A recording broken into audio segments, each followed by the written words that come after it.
The house was exactly as it always was. Vast windows that looked out over a manicured lawn, marble floors that reflected chandeliers, and a silence that felt calculated, as if every cushion and curtain had been placed to muffle whatever didn't fit the image. He had built his life on clarity and control. When he noticed a missing cufflink in a silk-lined drawer that afternoon, the absence registered like a glitch in a machine he trusted. "Who was the last to clean the dressing room?" he asked, voice steady. The staff shifted.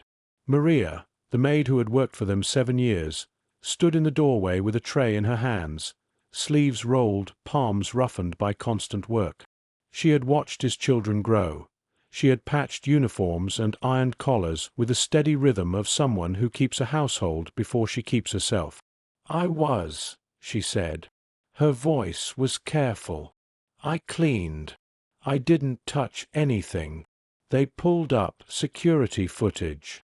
The grainy grid showed the maid moving through rooms with the quiet economy of habit. Then a 5-minute gap, a rectangle of black where pixels cut out. The technician's apology sounded thin.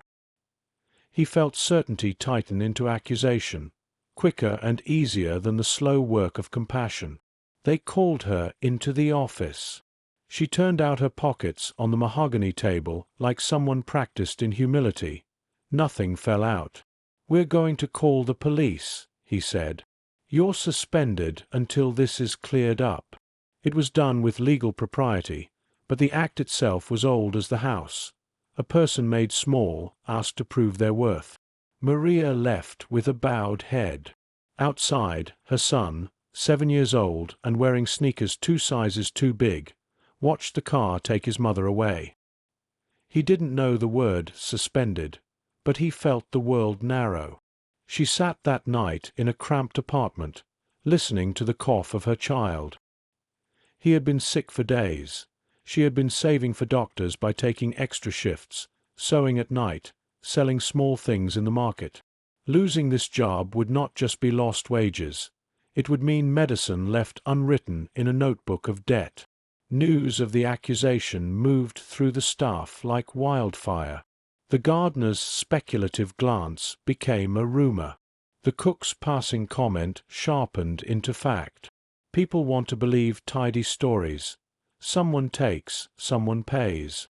The police searched systematically, and, in a corner of the ballroom the maid had not entered that week, they found the cufflink. Theories multiplied. Someone had hidden it there to frame her. Someone else had dropped it.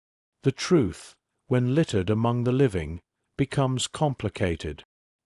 He offered an apology later, short and precise, the sort you give when discomfort touches only you. Maria accepted with a calmness that didn't demand the correction of his error. To watch her was to see patience braided with dignity. He tried to shelve the incident, but weeks have a way of insisting on consequences. His daughter came home from college for a weekend and, after listening to the account, asked to speak to Maria. The girl had always been less guarded than the house taught her to be. She had grown up alongside the staff, learned their names, heard their stories. She called Maria back herself. When Maria returned, nervous and cautious, the daughter did not accuse or dramatize.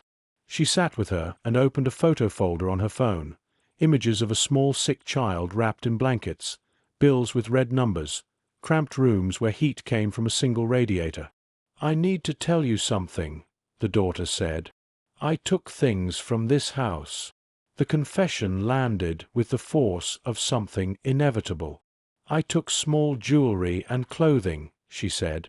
"Not because I needed them, not because I wanted them for myself. I gave them to friends who were asking for help. It started as favors and got out of hand. I didn't think anyone would get hurt." There was a pause heavy with many things. He felt anger rise, at his daughter for the recklessness and at himself for his blindness. He had been quick to judge, constructing an easy story where the maid was guilty and the house remained spotless. He had never considered that his daughter, living with every comfort, might be secretly redistributing excess to people with none. "Why didn't you tell me?" he demanded. "Why let this woman suffer?" "Because I thought I could fix it on my own," the daughter said. "Because I didn't want you to be that man. Quick, certain, punitive. I wanted to make it right without shame falling on someone who didn't deserve it." He tried to be as angry as he felt he should be, but the words lodged in his throat. The truth was worse than humiliation. It uncovered the edges of his life he had not examined. His accusation had nearly ruined a woman's livelihood because he preferred a clean narrative over messy facts. The daughter took responsibility in a way that felt both reckless and brave. She called the people who had received items and asked them to come back.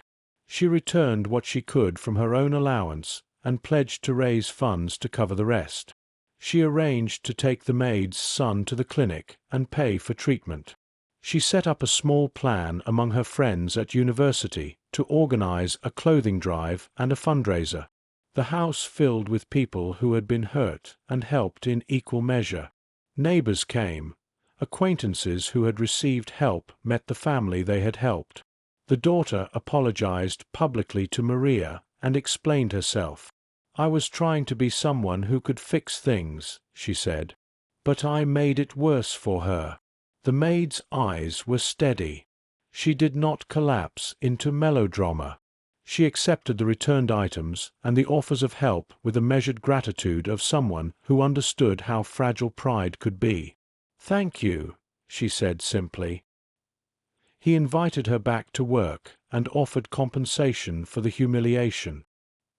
He made a formal correction to the staff. Apologies delivered mutely over emails don't heal, but they're a start. He required training for staff and management on fair procedures and set up a confidential channel for disputes so that the next accusation would be investigated without public shaming. But the daughter's actions extended beyond the home's walls. She volunteered at the clinic, learning faces and stories. She organized fundraisers among her college friends and set up a small emergency fund for families in the neighborhood. What she did was not a performance. It was slow, unglamorous work.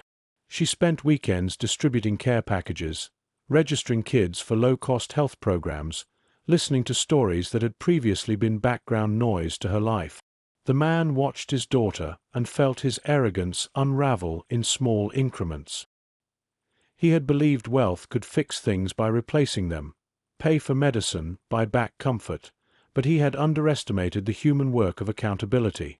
Confession and restitution required humility. He found himself pausing before pronouncing judgment on a staff member. He found himself listening to stories he would previously have dismissed. For Maria, the return to work came with caution.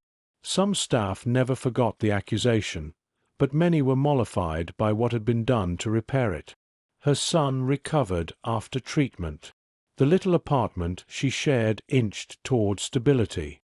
The father arranged for additional support because he could, and because he had learned, in a painful way, that the cost of being swift to judge can be far greater than the cost of patience. She kept at it. The daughter organized a small fundraiser that was awkward and earnest. Coffee, student art, and simple speeches. It raised enough to cover the boys' medical bills and to seed a tiny emergency fund for local families. She spent weekends at the clinic learning names and stories. The man watched these efforts and felt something shift, a mixture of pride and discomfort at his own earlier blindness. At home, quiet changes followed. The maid's schedule was restored. He offered compensation for humiliation and arranged a confidential process for staff grievances so accusations would be handled without public shaming. He required a simple procedural change, double checks before any staff discipline, and paid for a counselor to work with employees. Small policy changes, but they mattered. The maid's son recovered and began to run around the garden again. He slept with the hand-sewn doll and introduced it to anyone who would listen. The daughter's friends stayed involved. What began as a mistake had become a small, sustained effort that knit some kindness back into the neighborhood. Months later, he caught himself pausing before speaking when an accusation arrived at the house. The instinct to be swift and absolute had loosened. He asked more questions. He listened. The house remained wealthy and well-ordered, but felt less brittle. The cufflink remained a tiny object of amusement, until one day he put it in a drawer and let the drawer close without thinking to reproach anyone. The lesson did not erase past harms. People still remembered the accusation, and gossip retains memory. But the daughter's confession and her actions offered a different kind of legacy. Not perfection, but a willingness to own mistakes and to build repair. That, in the end, mattered more than any trinket.